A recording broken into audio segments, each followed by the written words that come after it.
Well, hello and welcome to the weekly governance update from VLGA Connect. It's a pleasure to have you with us, and I'd love to introduce you to Stephen Cooper, who joins us each week. He's the Governance Guru at VLGA. Oh my God. We are here at the VLGA FastTrack Leadership Day for 2021. Well, we're sort of recording live, but for those that are watching, it's obviously not live. But yes, it's as good as it gets. Important to note that this was the last event the VLGA held in person in 2020, and it's the first one back in person after COVID. And we're all happy to be here. In fact, mightily relieved. Indeed. So Steve, you've got a big day ahead with FastTrack Leadership, but of course you've been out and about. What have you actually been up to? I've actually been on the road, Chris, Yes. believe it or not. It's been terrific. So I got this week to go to beautiful Foster in South Gippsland Shire to do some work with a community leadership panel, a group of 20-odd local community leaders that the council's working with. And that cohort's just about finished their program, and there's going to be another cohort commence next month. So the council at South Gippsland is working to support local community leaders on good governance. Some might make a decision to stand for council because you'll recall that that council is currently suspended. Yes. And they'll have elections in October.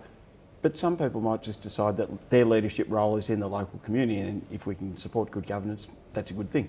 It is a really good thing to do. We've seen that done in a number of places in the lead up to council elections with great results. And as you say, it might not necessarily bring forward new councillors, but it certainly builds that capacity in the community for the leadership that you see people on advisory committees, all those other groups that still contribute to community life. Absolutely, and if those local committees understand good governance, they're actually liaising or engaging with the council on a more strategic basis, talking about shared objectives and things like that, rather than being a bit shouty. So that's helpful. Indeed.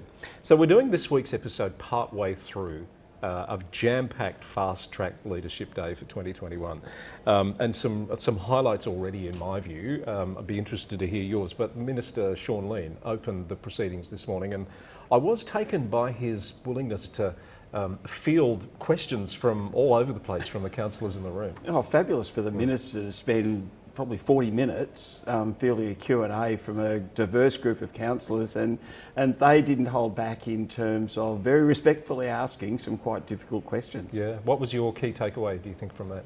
I thought the candour of the minister's response in regard to a particular question about rates from rural councils, and acknowledging that a particular farm lobby, for example, was really being advocating firmly for the farmers' rights, and the minister was quite prepared to own that issue and to basically deflect the tension away from the councils to government, who set the structure for rates. And I thought that was really, as Humphrey would say, very courageous, Minister. Indeed.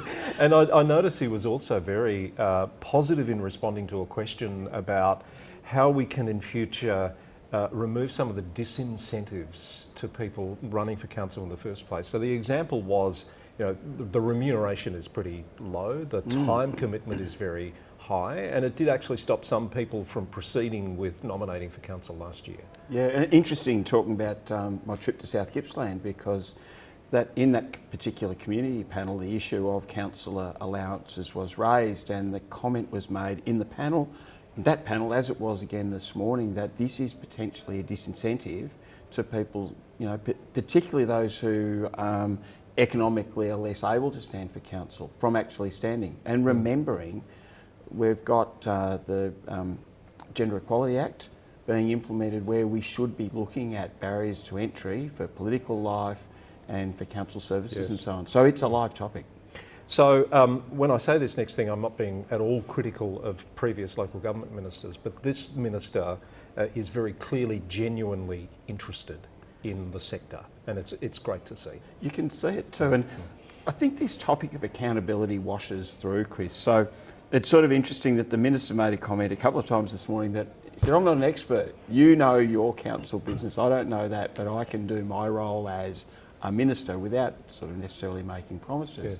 Yeah. But there is a genuine sort of an understanding, I think, by the Minister that he's prepared to look seriously at the issues that are coming up from the sector. Terrific. And great to have that access, Steve.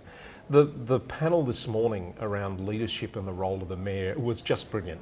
So Nolene Duff, Tony Rownick and Sarah Ray talking about how the Mayor in particular can manage the conflict, the culture, the people, all those challenges.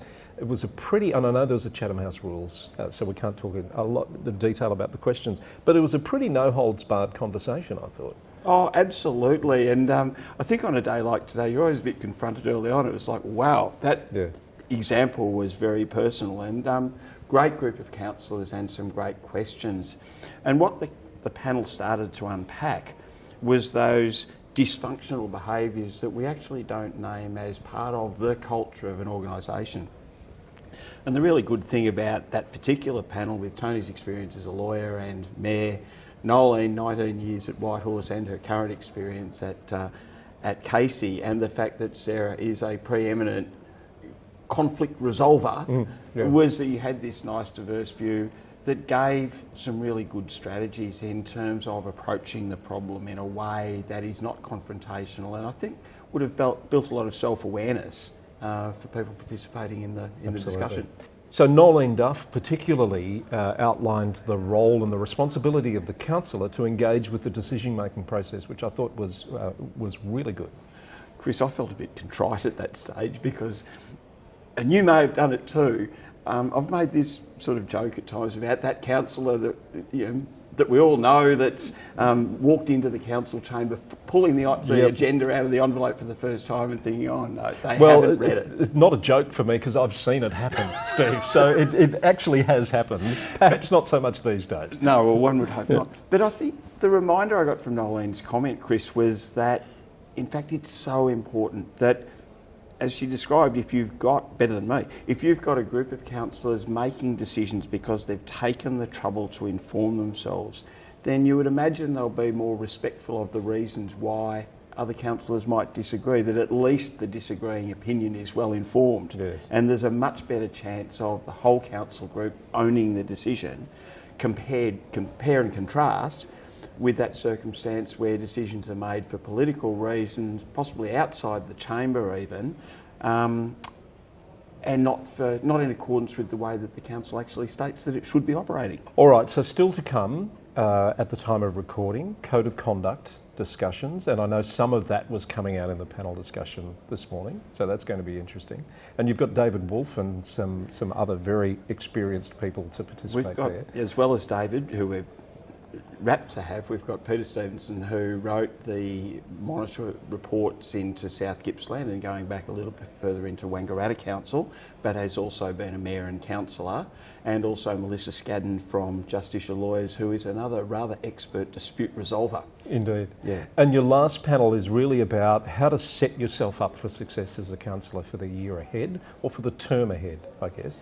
Yeah, and I mean, the logic we use, Chris, is that culture can be a deep, dark hole. And if all you do is talk about culture and conflict, well, that doesn't take you anywhere. What's really important too is to talk about where do we go from here? How do we engage with the community? How do we strategically set up the organisation to operate effectively? How do we manage our stakeholder relations? So we've got a panel comprising Nicola Wass from RPS Consultants, Kate Redwood, former Melbourne and Hepburn-Shire councillor, and Joe Carboni. Yes, who has an extraordinary public health and corporate background, as well as being a local government CEO, including at Whittlesea, where he would have had some interesting experiences. So we're really looking forward to what that panel has to say. Terrific. Great program you've put together. I know the councillors participating will get a lot out of it. Those who can't be here, don't completely miss out, because there's some highlight videos being prepared that they'll be able to watch after the fact. Which is and I would have thought, check your local VLGA Connect YouTube page. Indeed. And they'll all be posted there, Chris. Very, very good. Now, you were not at the PCB meeting this week for the Local Government Act implementation, probably because you were in Foster. That's true.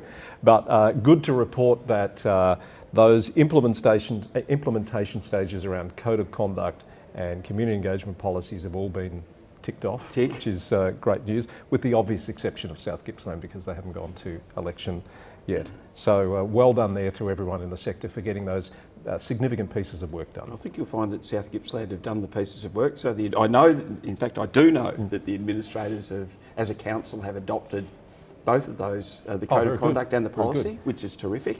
Of course, they'll need to do it again once they have councillors. That's the point, I guess. Yeah, and Chris, the other thing is that I know that Local Government Victoria, part of the next stage is to do some work around the capacity requirements of councils moving through the next part of the year. So that'll be a really interesting piece of work.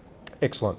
We'll leave it there. Thanks, Steve. Great to see you, as I say, in 3 dimensions. Who knew? For the governance update this time around. We'll talk to you again next week. So that's it for another governance update. Back to Zoom next week, I'm afraid, but we'll cope with it, and we look forward to having your company here on VLGA Connect.